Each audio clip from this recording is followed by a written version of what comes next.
오늘 우리에게 주시는 하나님의 말씀은 사도행전 9장 31절의 말씀입니다.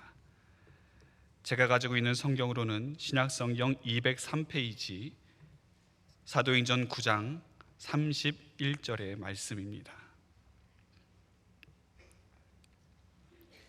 우리 31절 한 절의 말씀 다 함께 한 목소리로 같이 봉독하겠습니다.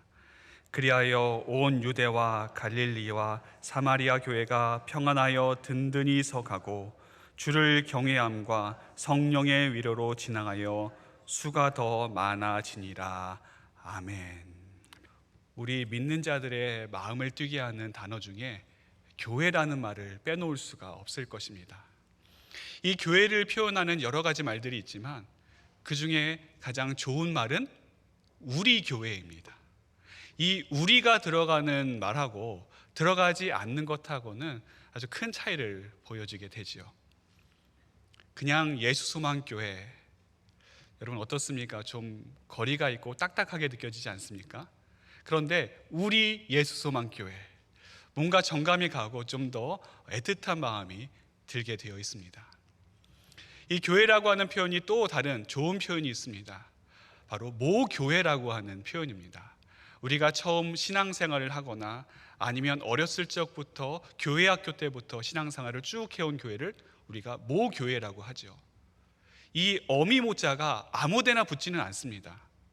모국어, 또 모교, 모회사 이 정도뿐이지 아마 종교로 따지면 종교 안에서는 우리 교회가 좀 유일하지 않을까 싶습니다. 여러분 모사찰, 모절, 모사당 이런 말 들어보셨습니까? 그런 말은 못 들어봤어요. 그런데 모교회는 너무나도 흔하게 우리 가운데 쓰여지고 있는 말입니다. 그만큼 교회를 사랑하는 마음, 교회를 애틋하게 여기는 마음이 이 표현 하나에 담겨져 있다고 우리가 볼 수가 있습니다. 그런데 이렇게 사랑하는 교회가 오늘날 현실을 보면 너무나도 안타까운 모습을 볼 수가 있습니다. 교회는 점점 하락하고 있고 또 교회의 대사회도라든지 신뢰도가 점점 추락하고 있는 그런 현실이 여러 가지 기사를 통해서 또 연구 결과를 통해서 우리에게 보고되고 있습니다. 우리가 이 교회를 다니면서 내가 예수님을 믿는데 교회는 나가지 않겠다, 그런 간아한 성도가 예전에는 새로운 신조어처럼 우리에게 들려졌는데 지금은 그렇게 이상하지 않는, 어느샌가 낯설지 않는 그런 이야기로 우리에게 들려지기도 합니다. 참 마음 아프죠. 예전에는 교회가 불일 듯이 일어났는데 요즘 그런 소식은 찾아보기가 어렵습니다. 왜 이런 일들이 벌어지게 되었을까? 많은 분들이 이런 교회의 현실에 마음 아파하면서 여러 가지 대책을 내놓고 있습니다만 그렇게 눈에 띄는 그런 결과는 아직까지는 보이지 않고 있습니다. 하지만 이런 가운데 우리가 꿈꾸는 교회가 있습니다. 우리가 소망하는 교회가 있죠. 바로 부흥하는 교회입니다. 하나님을 사랑하는 하나님의 사람들은 교회가 부흥되기를 소망합니다. 이 교회의 부흥이 단지 우리의 바람이나 또 인간적인 그런 소원에 그치는 것이 아니라 교회의 부흥은 하나님께서 원하시는 것이요 하나님의 뜻이기 때문입니다.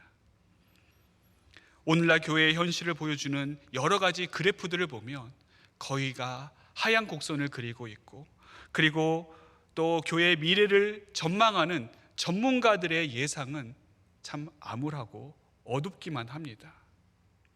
그런데 교회의 역사, 또 성경의 역사를 쭉 살펴보면 이렇게 힘들고 어렵고 암울했던 시기가 오늘날뿐은 아닌 것을 볼 수가 있습니다. 오히려 예전에 더 힘들었고 더 어려웠던 적도 훨씬 더 많았습니다.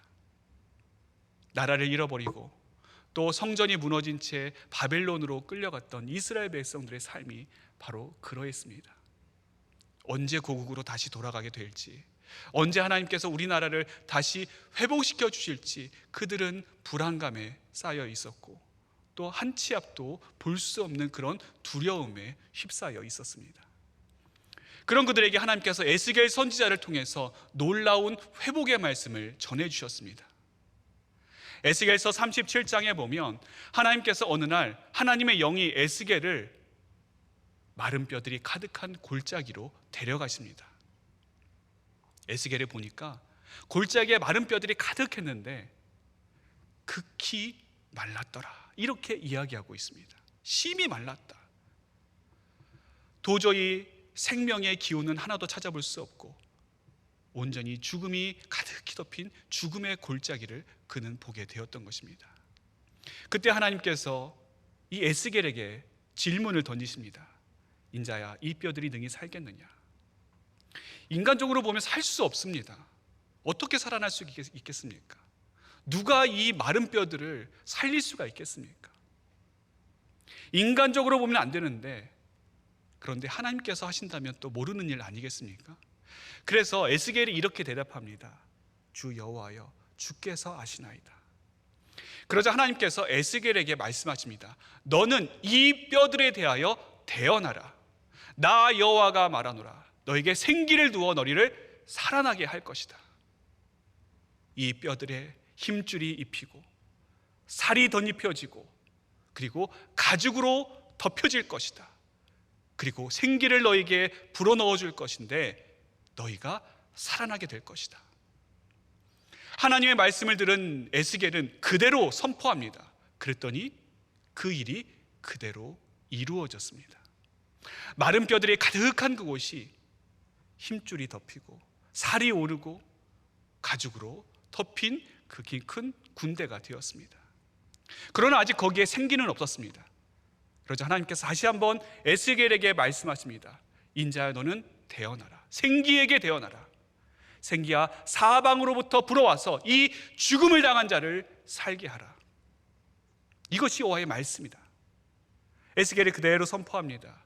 그랬더니 그 마른 뼈들 그리고 죽음으로 뒤덮였던 그곳에 놀라운 생명의 역사가 일어나게 되고 하나님의 큰 군대를 이루게 되었습니다. 하나님께서 에스겔에게 이 환상을 보여주신 것은 놀라운 이스라엘의 회복을 일으키시겠다라고 하는 약속의 일환이었습니다. 하나님께서 이스라엘을 회복시키시고 다시 살리신다라고 하는 그 분명한 약속의 말씀을 이 에스겔을 통해서 이스라엘 백성들에게 주신 것입니다. 그러면서 이렇게 말씀하십니다. 내가 내 영을 너희 속에 두어 너희를 살아나게 하고 너희를 고국 땅으로 돌아오게 할 것이다. 얼마나 놀라운 하나님의 말씀입니까? 내가 너희를 살아나게 할 것이다. 그런데 너희 속에 나의 영을 두겠다. 성령을 너에게 두어서 너희로 하여금 다시 살아나게 할 것이다. 우리 하나님께서 말씀하셨습니다. 신약으로 오면 영적 이스라엘로 교회를 부르셨습니다. 그리고 사도행전에 교회가 시작되게 되었는데 그 시작은 성령께서 우리 가운데 오심으로 오순절 성령 강림 사건으로 말미암아 놀라운 교회가 탄생하게 되었습니다. 성령의 능력으로 이스라엘이 부흥하고 다시 살아났던 것처럼 교회도 성령의 능력으로 시작이 된 것입니다. 그러므로 사도행전에 나오는 초대교회 부흥에는 성령님의 강력한 역사가 있었습니다. 오순절 성령 강림 사건 뒤에 베드로가 설교하자 3,000명이 회개하고 세례받는 일들이 벌어지게 됩니다. 이 사건에 대해서 하나님의 사람 마틴 로이드 존스 목사님은 이것은 성령의 역사 아니고서는 설명이 불가능하다, 이렇게 이야기합니다. 그러면서 이렇게 우리에게 알려주고 있습니다. 성령의 역사가 없었다면 교회는 결코 존재하지 않았을 것입니다. 교회를 존재하게 한 것은 바로 성령의 역사였으며 교회를 지속시키는 것도 성령의 역사입니다. 바로 이 성령의 역사가 지난 2000년간 교회의 부흥과 갱신을 주도하였습니다. 그렇습니다. 교회는 사람들의 모임으로 출발하지 않았습니다. 교회는 사람들이 좋은 목적, 선한 의도로 모여서 만든 것이 아닙니다. 또한 교회는 시설이나 건물로 시작하지도 않았습니다. 오직 성령께서 그 가운데 임하시고 성령의 능력으로 교회가 시작할 수 있었습니다. 오늘 본문에 나오는 내용을 한마디로 보면 성령의 능력으로 부흥하는 교회를 우리에게 말씀해 주고 있습니다. 그리하여 온 유대와 갈릴리와 사마리아 교회가 평안하여 든든히 서가고 주를 경외함과 성령의 위로로 진행하여 수가 더 많아지니라. 온 유대와 갈릴리 그리고 사마리아에 있는 교회들이 성령의 능력으로 말미암아 부흥하게 되었다, 우리에게 말씀해 주고 있는 것입니다. 이 교회들에 임했던 성령의 역사를 오늘 본문은 두 가지로 우리에게 나누어 주고 있습니다. 첫 번째는 주를 경외함입니다. 여러분, 교회는 그리스도의 몸입니다. 그렇기 때문에 이 교회라고 하는 것은 그리스도를 나의 주로 모시고 주님을 나의 구주로 고백하는 사람들이 예수 그리스도를 머리로 삼고 그분을 모신 곳이 바로 이 교회입니다. 사도행전 9장에 처음 보면 사울이라고 하는 청년에 대한 이야기가 나옵니다. 이 사울이 바리새인으로서 정말 이 도에 너무나도 충실한 사람이었습니다. 그래서 예수 그리스도를 믿는 사람들을 박해하고 교회를 잔멸하기까지 아주 힘썼던 사람이 이 사울이라고 하는 사람입니다. 그런데 이 사울이 이제 회당으로부터 공문을 받아서 다메섹으로 가서 그리스도인들을 잡아오려고 하는 그런 계획을 가지고 다메섹으로 가고 있었습니다. 근데 다메섹에 가까이 이르렀을 때 갑자기 하늘로부터 빛이 임하더니 그에게 소리가 들렸습니다. 사울아 사울아, 내가 어찌하여 나를 박해하느냐? 주여 누구십니까? 나는 내가 박해하는 예수라. 사울은 예수님을 박해하기는커녕 만난 적도 없었습니다. 그런데 예수님께서는 너가 박해하는 교회가, 내가 핍박하는 그리스도인들, 그 그리스도인이 속해 있는 교회가 바로 나다, 이렇게 동일시를 하신 겁니다. 예수님은 교회의 머리가 되십니다. 그러므로 교회는 그리스도를 주로 모시고 주님을 경외함으로 경배하는 곳입니다. 경외라고 하는 말을 헬라어로 포보스라고 하는데, 이 포보스라고 하는 헬라어가 일반적으로 쓰여지게 되면 두려움 또는 무서움을 이야기합니다. 그런데 이 헬레니즘 시대에 많은 사람들에게 신과 관련돼서 이 포보스라고 하는 말은 신에 대한 아주 극심한 공포를 이야기할 때 이 포보스라고 하는 말을 사용했습니다. 신들이, 이 당시는 여러 신들이 있지 않습니까? 그런데 그 신들이 자기 딴에는 장난을 치고 장난기가 좀 많은 신들이 있어서 인간들에게 장난을 치는데, 인간 입장에서 보면 그것이 어마어마한 재앙으로 다가오게 되는 겁니다. 그래서 그들의 행동 하나하나, 그들의 장난 하나하나가 인간의 삶을 좌지우지하고 인간의 목숨을 왔다 갔다 하는 그런 일들로 벌어지게 되는 것입니다. 그 당시 사람들은 바다에 일어나는 해일을 바다의 신 포세이돈이 일으키는 장난 또는 포세이돈의 마음을 상하게 한 사람에 대한 화풀이 대상이라고 여겼습니다. 그래서 포세이돈의 입장에서는 이것이 단순히 그냥 장난에 불과하고 또는 자기가 화난 것을 화풀이하는 그 대상에 불과하지만, 그 해일을 직접 만난 사람들은 어떻겠습니까? 그 심한 공포를 느낄 수밖에 없죠. 그래서 이 사람들은 포보스, 두려움이라고 하는 이것을 신에 대한 극심한 두려움, 이렇게 사용했던 것입니다. 그런데 이 포보스라고 하는 단어가 그리스도인들에게는 좀 다른 차원으로 해석이 되었습니다. 우리 그리스도인들에게는 이 포보스가 어떤 의미입니까? 하나님에 대한 두려움. 하지만 그 두려움은 극심한 공포로 우리가 두려움을 느끼는 것이 아니라 하나님을 두려워하는 마음이 있지만 사랑의 관계 안에서 느끼는 두려움입니다. 하나님의 자녀로서 위대하고 광대하시고 놀라우신 하나님 앞에 섰을 때에 당연히 느끼게 되는 그런 경건한 떨림을 이야기할 때 이 포보스라고 하는, 두려움이라고 하는, 경외라고 하는 말을 사용하고 있는 것입니다. 이러한 포보스는 예수님을 주로 섬길 때 우리가 당연하게 경험하고 우리 안에서 당연하게 가져야 되는 바람직한 신앙의 태도입니다. 안타깝게도 오늘날 많은 교회들이 주님에 대한 이 경외함을 잃어버렸습니다. 예수님에 대해서 이야기할 때 좋은 분, 나의 친구, 나를 위로하시는 분, 그런 쪽으로만 가다 보니까 정말 예수님의 주되심은 사라져버렸습니다.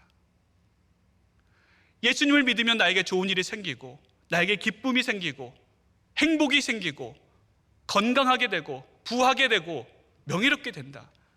여기에 초점을 맞추다 보니 예수님의 주되심을 이야기하는 것이 약간은 고리타분한 옛날 이야기로 여겨지는 지금 현실의 모습 아니겠습니까?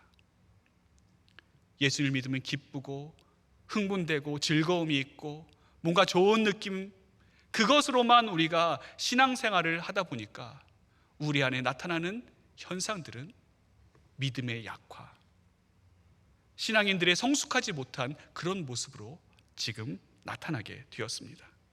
그렇게 신자들의 신앙이 가벼워지다 보니까 신앙에 대한 무거운 책임감이나 또 무게감은 찾아볼 수가 없습니다. 그리고 소비주의적인 신앙으로 흐르다 보니까 결국 교회가 힘을 잃고 교회가 가지고 있어야 될 영적인 생기마저 흩어져 버리고 말았습니다.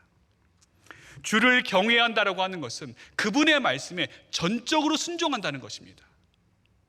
그리고 우리 삶의 전 영역에 있어서 그분을 나의 왕으로 모시고 나의 모든 것을 그분께 내어드리겠다라고 하는 믿음의 고백이 바로 주를 경외합니다라고 하는 이 고백에 담겨져 있는 우리의 모습입니다. 이것이 가능해지기 위해서는 우리의 힘으로는 불가능합니다. 우리의 의지와 결단으로는 이러한 일이 일어날 수가 없습니다. 어떻게 해서 이러한 일이 우리에게 이루어질 수 있는가? 고린도전서 12장 3절은 우리에게 그 비결을 알려주고 있습니다. 하나님의 영으로 말하는 자는 누구든지 예수를 저주할 자를 하지 아니하고 또 성령으로 아니하고는 누구든지 예수를 주시라 할 수 없느니라. 비결이 무엇입니까? 성령님이 아니고서는, 성령으로 말미암지 않고는 이러한 일이 우리에게서 일어날 수 없음을 분명하게 우리에게 말씀해 주고 있습니다. 우리가 예수님을 믿는 것, 예수님을 나의 구세주로 모셔드리는 것, 예수님을 나의 구주로 고백하는 것, 그냥 되어지는 일이 아닙니다. 우리로 따지면 한 번도 본 적 없는 2000년 전의 분을 어떻게 훌륭한 스승이나 또 좋은 인물로 여기는 것이 아니라 나의 구주로 모실 수가 있습니까? 인간적으로, 합리적으로 여러분 생각해 보십시오. 어떻게 이런 일이 가능할 수가 있는 겁니까? 우리로는 안 됩니다. 성령께서 그 가운데 놀라운 역사로 함께 해 주셔야지만 이러한 일이 우리 안에서 가능해질 수 있는 겁니다. 그러므로 우리 안에 성령께서 역사해 주실 때 그 성령의 능력으로 말미암아 예수님을 나의 주님으로, 예수님을 나의 구주로 고백하고 내 안에 모셔드릴 수가 있는 겁니다. 온 유대와 갈릴리와 사마리아 교회들에 임했던 성령의 두 번째 역사는 성령의 위로하심이었습니다. 성령의 위로라고 하는 이 말에 여러분 잘 보시면 거기에 각주가 하나 달려 있습니다. 그 각주를 보면 또는 후원으로 이렇게 되어 있습니다. 이것은 성령의 위로를 성령의 후원으로 이렇게 표현할 수 있다라고 하는 말입니다. 이 후원이라고 하는 말이 헬라어로 파라클레시스입니다. 우리가 잘 알고 있는 성령님의 또 다른 이름 보혜사, 헬라어로 파라클레토스죠. 성령께서 우리와 함께 하시고 우리를 후원해 주시는 그분, 파라클레토스로서 우리와 함께 하십니다.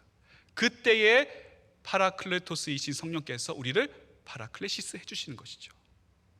이 후원은 이 당시에는 세 가지 의미로 사용이 되었습니다.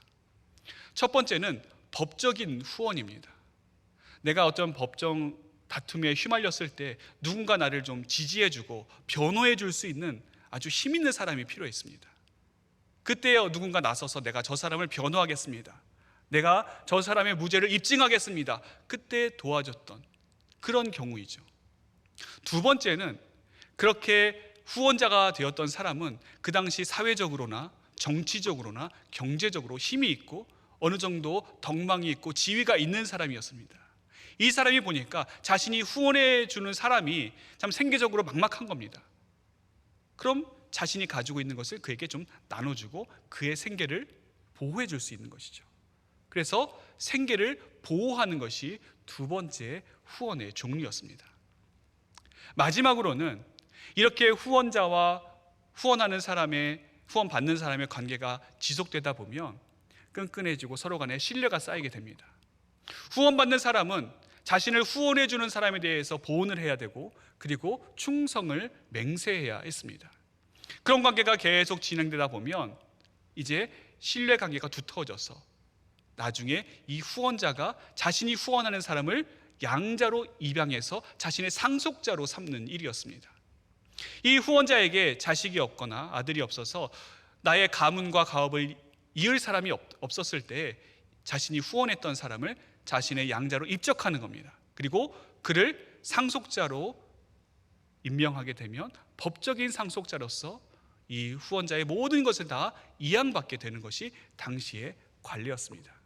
그래서 당시에 자식이 없었던 귀족들이나 또 왕족들은 그렇게 양자를 데리고 와서 자신의 상속자로 삼는 일들이 종종 있었습니다. 교회들의 성령의 후원이 있었다라고 하는 것은 이러한 성령님의 돌보심, 이러한 성령님의 인도하심, 이러한 성령님의 역사하심이 교회들에게 있었다라고 하는 것을 우리에게 보여주고 있습니다. 그럼 성령께서 교회를, 그리고 우리 믿는 자들을 어떻게 파라클레시스, 위로해 주시는가? 여러 가지가 있지만 오늘 본문을 통해서, 그리고 성경을 통해서 우리가 알 수 있는 첫 번째는 제일 먼저 신분의 변화입니다. 예전에는 우리가 죄인이었습니다. 본질상 진노의 자녀였고 죄의 노예로 살았습니다. 그러나 복음을 믿음으로 우리는 하나님의 자녀가 되었습니다. 예수님을 믿을 때 우리에게 오신 성령께서는 그 변화된 신분으로 우리가 살아갈 수 있도록 우리를 도와주십니다. 로마서 8장 15절과 17절은 우리에게 이렇게 말씀합니다. 너희는 다시 무서워하는 종의 영을 받지 아니하고 양자의 영을 받았으므로 우리가 아빠 아버지라고 부르짖느니라. 성령이 친히 우리의 영과 더불어 우리가 하나님의 자녀인 것을 증언하시나니 자녀이면 또한 상속자 곧 하나님의 상속자요 그리스도와 함께 한 상속자니 우리가 그와 함께 영광을 받기 위하여 고난도 함께 받아야 할 것이니라. 예전에 율법에 의해서 우리가 종의 영을 받았다면 이제는 은혜에 의해서 양자의 영을 받게 되었습니다. 그 양자의 영이신 성령께서 우리로 하여금 우리의 신분을 변화시켜 주시고 하나님의 자녀로서, 하나님의 백성으로서 이 땅 가운데 거룩한 삶을 살도록 도와주십니다. 그러므로 후원자가 자신이 후원하는 자를 모든 삶을 책임지고 그에게 자신의 모든 것을 상속시켜 주듯이 하나님의 영이신 성령께서 우리를 상속자로 증언해 주시고 하나님과 함께 또 그리스도와 함께 한 상속자로 되게 만들어 주시는 것입니다. 성령으로 말미암은 두 번째 변화는 새롭게 되는 변화입니다. 성령께서 우리 안에 오실 때 우리의 존재를 새롭게 변화시켜 주십니다. 사도 바울은 원래 교회를 박해하던 자였습니다. 얼마나 심하게 교회를 박해했는지 그가 변화되어서 그리스도인이 되었다, 예수님의 제자가 되었다라고 하는 소식을 들었을 때 당시 사람들은 믿지 않았습니다. 아마 사도 바울이 계략을 꾸며서 우리를 잡아가려고 하는 그런 음모다, 사람들은 사도 바울을 두려워했었습니다. 그래서 당시 신망에 있었던 바나바가 이 사도 바울을 직접 데리고 사람들에게 가서 아니다, 정말 변화되었다, 거듭났다라고 하는 것을 증명해 주어야 됐습니다. 사도 바울이 자신을 이렇게 이야기합니다. 전에는 내가 박해자요, 비방자요, 폭행자였다. 사도 바울의 고백입니다. 그랬던 그가 이제는 복음을 전하는 사람, 복음을 위해서 자신의 목숨을 아까워하지 않는 그런 사람이 되었습니다. 어떻게 해서 이런 일이 벌어질 수 있는 겁니까? 성령의 능력으로. 그 안에 계신 성령께서 그의 마음을 변화시키시고 그의 심령을 변화시키셔서 그런 놀라운 존재의 변화, 생각의 변화, 삶의 변화가 이 사도 바울에게 일어난 것입니다. 그래서 그는 로마서 8장에서 그리스도의 영이 없으면 그리스도의 사람이 아니다, 이렇게 고백을 합니다. 그리고 그 뒤 11절에 예수를 죽은 자 가운데서 살리신 이의 영이 너희 안에 거하시면 그리스도 예수를 죽은 자 가운데서 살리신 이가 너희 안에 계신 그의 영으로 말미암아 너희 죽을 몸도 살리시리라. 원래 우리는 죽음을 두려워하는 존재였습니다. 에덴 낙원에서 아담과 하와가 선악과를 따먹은 이후로 우리는 죽는 존재가 되었고 하나님과 분리되어서 죽음으로 갈 수밖에 없는 그런 존재였습니다. 그런데 이제는 예수 그리스도를 통해서 우리에게 주신 복음으로 말미암아 그리고 우리 안에 역사하시는 성령으로 말미암아 우리는 다시 살아나는 영생의 삶을 살 수 있는 그런 존재가 된 것입니다. 이것이 성령께서 일으키시는 존재의 변화입니다. 또한 성령께서는 우리의 속사람을 강건하게 하십니다. 이것을 내면의 변화라고 우리가 이야기할 수가 있습니다. 에베소서에 보면 사도 바울이 에베소교의 성도들을 위해서 이렇게 기도합니다. 그의 성령으로 말미암아 너희 속사람을 강건하게 하시오며, 여기서 말하는 속사람으로 강건하게 된다라고 하는 것은 우리의 내면이 성령의 능력으로 말미암아 새롭게 되고 강건하게 됨을 의미합니다. 전에는 육의 사람으로 육의 생각에 이끌려서 육신 중심의 삶을 살았지만 이제는 성령의 능력으로 말미암아 우리의 생각이 변화되어서 성령의 사람으로 성령의 생각에 이끌려 살아가게 됩니다. 전에는 자아 중심, 세상 중심, 성공 중심의 삶이 나에게 있어서 가장 중요한 삶의 모토였다고 한다면 이제는 그런 것이 아니라 복음 중심, 은혜 중심, 하나님 중심의 삶을 우리가 살아가게 되는 것입니다. 그러면서 그리스도를 바라보며 그리스도의 마음으로 천국을 지향하며 살아가는 존재가 된 것입니다. 성령께서 우리 안에 내주하셔서 이런 변화가 일어날 수가 있습니다. 성도 여러분, 부흥은 뭔가 좀 개선되고 좋아지고 나아지는 정도가 아닙니다. 진정한 부흥은 완전히 새롭게 되는 것입니다. 진정한 부흥은 우리 안에 역사하시는 성령으로 말미암아 우리가 새로운 존재가 되는 것입니다. 그러므로 교회가 부흥될 때에 그 부흥의 결과가 어떤 모습으로 나타나는가, 오늘 보면 마지막에 이렇게 말씀합니다. 주를 경외함과 성령의 위로로 진행하여 수가 더 많아지니라. 우리가 이 말씀을 들을 때에 수가 더 많아지니라, 여기에 초점을 맞출 때가 있습니다. 그러면서 수가 더 많아지기 위해서 많은 사람들을 좀 끌어들이고 사람들이 많이 모이는 것이 부흥이다, 이렇게 생각을 하거나 아니면 재정이나 어떤 사역의 양이 증가하는 것, 양적인 증가, 이것을 우리가 부흥이라고 착각을 하지만 여기서 말씀하는 수가 더 많아지니라의 그 수는 어떤 수를 의미합니까? 교회 한번 가볼까? 예수 한번 믿어볼까? 예수님 믿으면 복 받는다고 하니까 나도 한번 예수님이라고 하는 분을 믿어볼까? 이런 분들이 아닙니다. 성령의 능력으로 말미암아 새롭게 변화된 하나님의 사람들의 수가 많아졌다는 것을 성경은 우리에게 증언하고 있습니다. 성령께서 그의 마음을 변화시키시고 그를 새로운 존재로 만들어주시고 그 어떠한 위협과 또 세상의 유혹 속에서도 넘어지지 않는 그 믿음의 사람들의 수가 많아졌음을 성경은 우리에게 말씀해주고 있는 것입니다. 이렇게 되기 위해서 사람들이 계획하지 않았습니다. 이런 교회의 부흥을 위해 사람들이 노력하거나 의도하거나 애쓰지 않았습니다. 단지 성령께서 역사하셨을 뿐입니다. 사랑하는 성도 여러분, 우리도 오늘날 교회의 부흥을 기대하고 소망합니다. 그런데 교회의 부흥의 열쇠는 다른 데 있지 않습니다. 더 나은 프로그램, 더 나은 교육, 더 좋은 시설, 더 좋은 다른 무언가 있는 것이 아니라 유일한 열쇠는 성령의 능력, 성령의 권능, 성령의 권세로 말미암는 것임을 우리가 잊어서는 안 됩니다. 많은 분들이 교회를 세상의 소망이라고 이야기합니다. 맞습니다. 교회 세상의 소망입니다. 그러면 교회가 어떻게 세상의 소망이 될 수 있습니까? 오직 성령의 능력으로입니다. 또한 교회를 세상의 빛이라고 이야기합니다. 맞습니다. 교회는 세상의 빛입니다. 그러면 교회가 세상에 빛이 되기 위해서 어떻게 해야 되겠습니까? 다른 것으로는 안 됩니다. 오직 성령의 역사하심 밖에는 다른 길은 없습니다. 오늘 우리에게 주신 이 귀한 말씀을 기억하시면서 오직 성령의 능력으로 부흥하는 교회, 그 교회를 바라며 그 교회를 소망하며 이를 위해서 기도하는 우리 예수 소망의 모든 성도들이 되어야 할 것입니다. 기도하겠습니다.